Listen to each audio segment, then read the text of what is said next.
The next talk we will have is presented by Dr. Pasant Abo Elhoda, and she will give us GIT cases in our daily CT practice.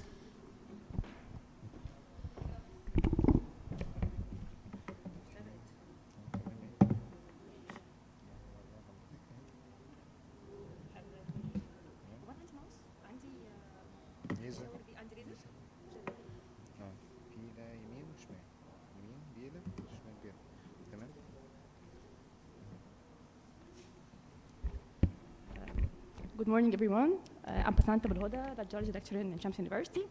Today we're going to discuss, or just have a small topic about our daily CT practice. So abdominal pain is a primary GIT symptom for ED visits in all age groups, except from less than 5 years. It represents about 30% of all ED cases, followed by nausea and vomiting. And thus, the commonest symptom that radiology face in our daily practice. The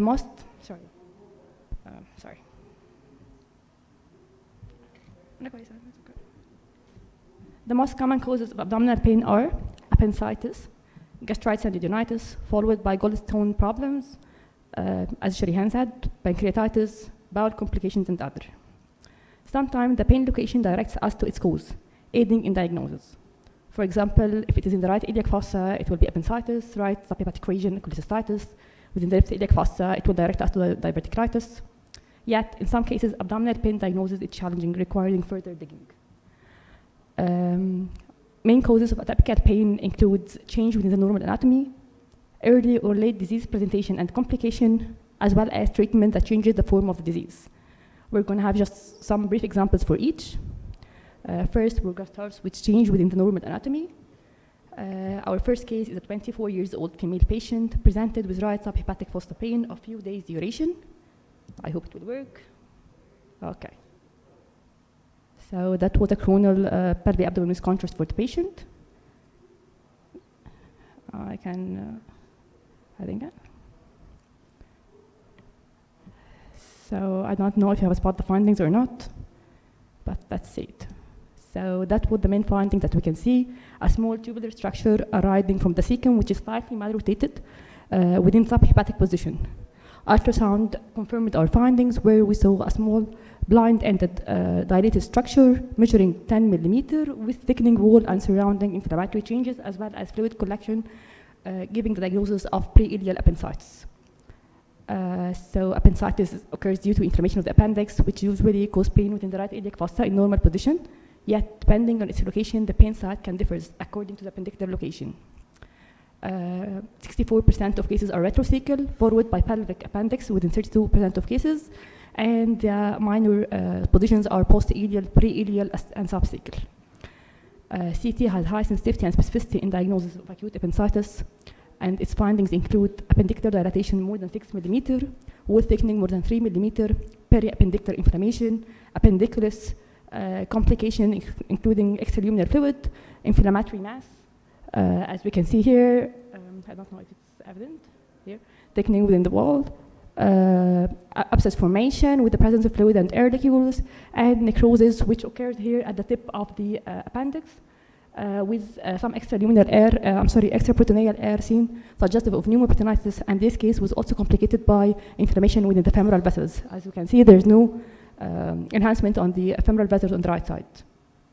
So our second case will be a 23-year-old female patient presented to the ED with acute abdominal pain. Here's her coronal cuts.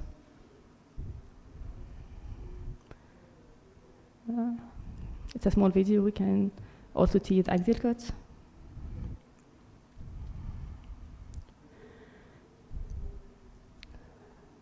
So our main striking finding with the presence of dilated small bowel loops, as we can see. And on moving with the bowel loops, I can see that there is a narrowing or gradual transitional point at the left lumbar region, as we can see here, but there is no obstructive cause seen. So we diagnosed abdominal pain is due to intestinal obstruction, but that wasn't it. On closer view, the patient has also inverted relation between the superior mesenteric vein and the artery, where the vein is seen dilated on the left side and the artery is seen on the right side. The small bowel is seen located on the right side and the large bowel is on the left side. There's absence of the retromesenteric segment of the duodenum, And of course, there's the intestinal obstruction symptom. So our final diagnosis was small bowel non-rotation with small bowel obstruction. Intestinal malrotation is a congenital anatomical anomaly that results from abnormal rotation of the gut during embryogenesis. Our CT findings included absence of the retromesenteric segment of the duodenum, abnormal superior mesenteric artery-vein relationship, as well as large bowel predominantly on the left and small bowel on the right. Its main complications include mid-gut volvulus, intestinal obstruction as our case, internal hernias, and short bowel syndrome, leading to malnutrition.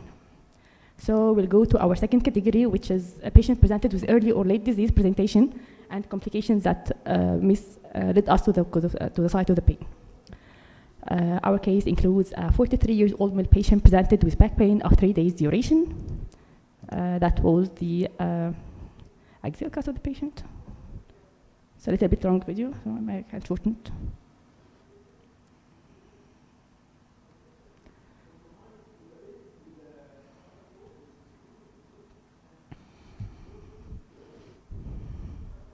So we can take another view on it from just the most important parts.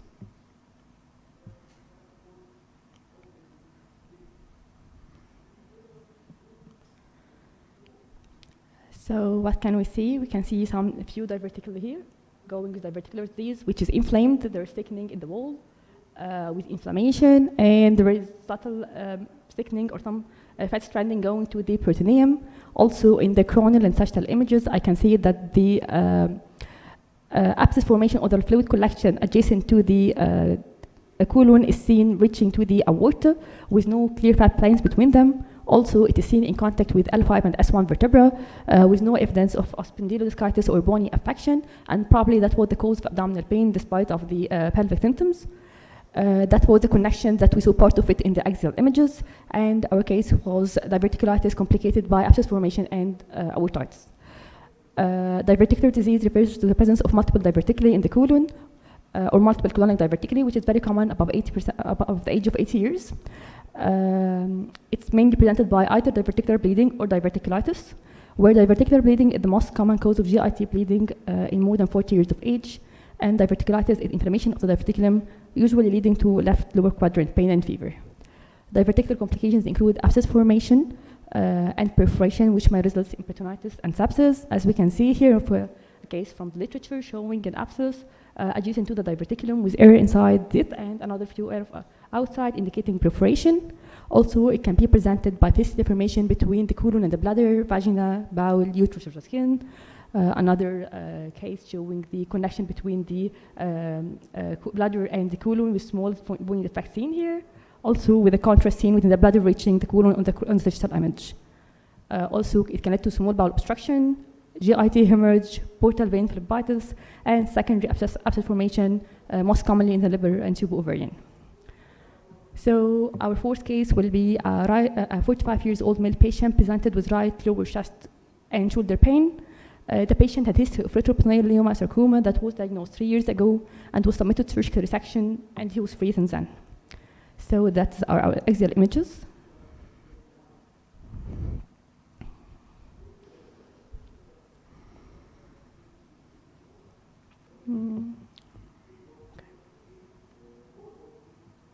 Okay. You can see it again. Sorry. That's okay.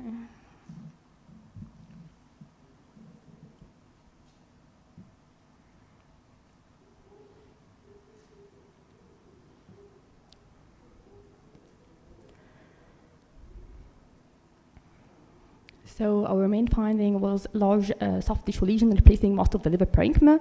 It's also seen infiltrating the diaphragm, and with possibility of hepatic rupture, we were not sure about this. Some areas of the liver capsule were not clearly visualized with enhancement on the other part, so maybe rupture, maybe not. The patient was not presented with an abdominal pain or any signs of shock or something.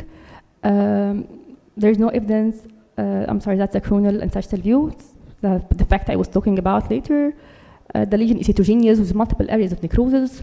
The IVC appears intact all through. If you have the axial images again, we can follow the IVC, sorry. If you follow the IVC, you will find that it's intact all through. Okay. So no signs of IVC infiltration.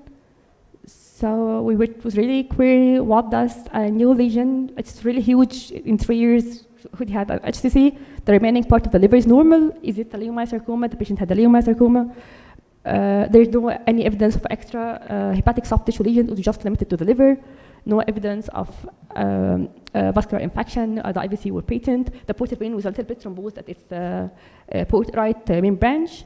So we just digged more about the leiomyosarcoma, which is a malignant neoplasm that occurs anywhere where there is smooth muscle, most commonly in the uterus, and the most common extrauterine site is peritoneum. The most common form is entirely extravascular, as our case, or it may be both extra and intravascular, and rarely it can occur intravascular. Usually, it presents a large soft tissue mass sparing the visceral structure, which was weird in our case. Yet, rarely, if any, it can involve the liver and spleen. When IVC is affected, which is a common site for affection, its presentation will depend on the location. If it is suprahepatic IVC, the patient will be presented by Bad-Chiari syndrome. If the mid portion of the IVC is affected, it will obstruct the renal veins, leading to renal dysfunction. And if the infrarenal IVC is affected, it will lead to leg edema. So our final diagnosis was hepatic leiomyosarcoma with diaphragmatic infiltration, causing the patient pain. Our last case and our last category was treatment that changes the form of the disease. That's a 72 years old female patient presented with fever and abdominal pain. She had a history of benign pancreatic head mass, for which she underwent a Whipple operation 6 months ago. So those are the arterial images. Not much within the arterial phase, not that clear. Let's go for the portovenous phase.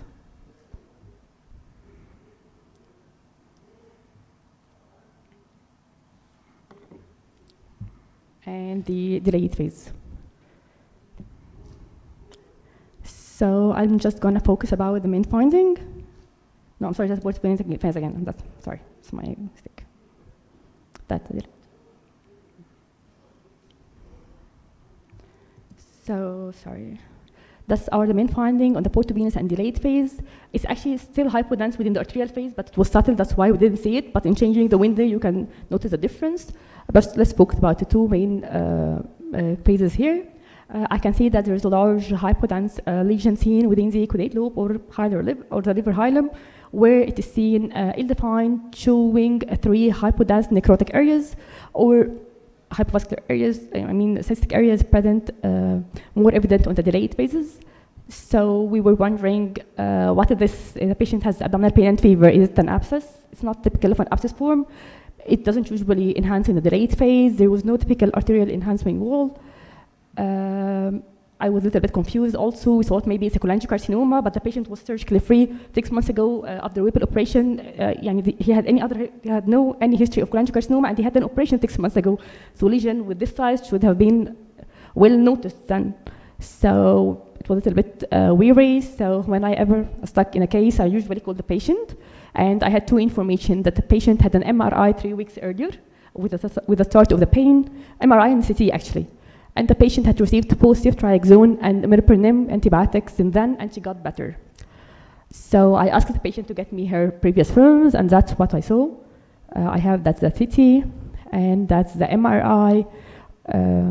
Here is the cut of them, showing a well-defined lesion seen within the hilum of the liver or the caudate lobe, showing multiple small hypodense areas, like representing small abscesses, forming the typical honeycomb appearance, which shows the patient melioidosis, which showed improvement with the patient treatment. Melioidosis is an infection disease caused by bacterium Pseudomonas pseudomallei. It's a multi-system disorder affecting the lung, brain, visceral organs as the liver and spleen, as in our case, and also in the musculoskeletal system. The hepatic typical appearance is honeycombing in our case, as well as up to multiple microabscesses. The most striking part in the treatment, or in these cases, is that it usually shows marked improvement to meropenem, which was in our case, as you can see, difference in 3 weeks between the 2 cases.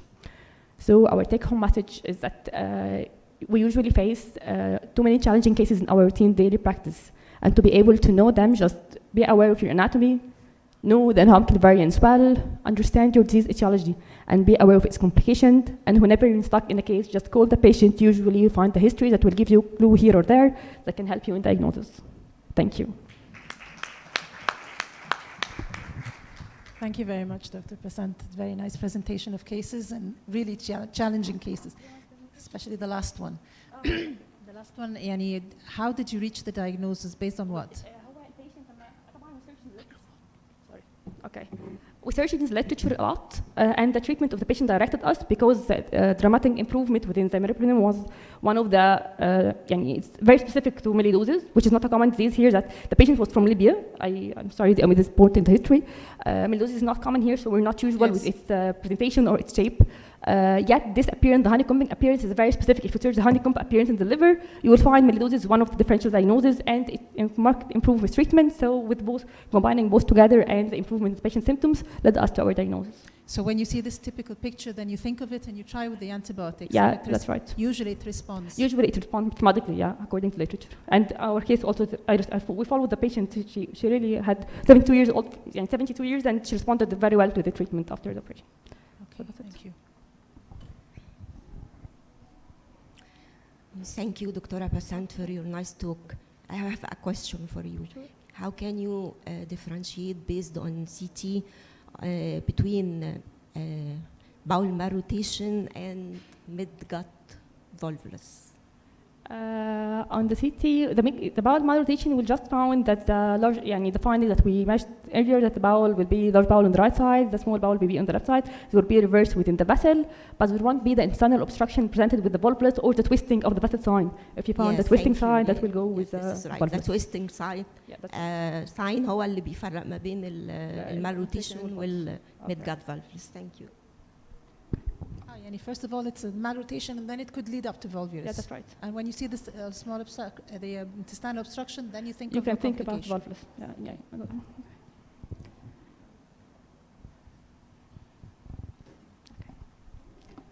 Okay, thank you. Thank you, Dr. Pasant, and our next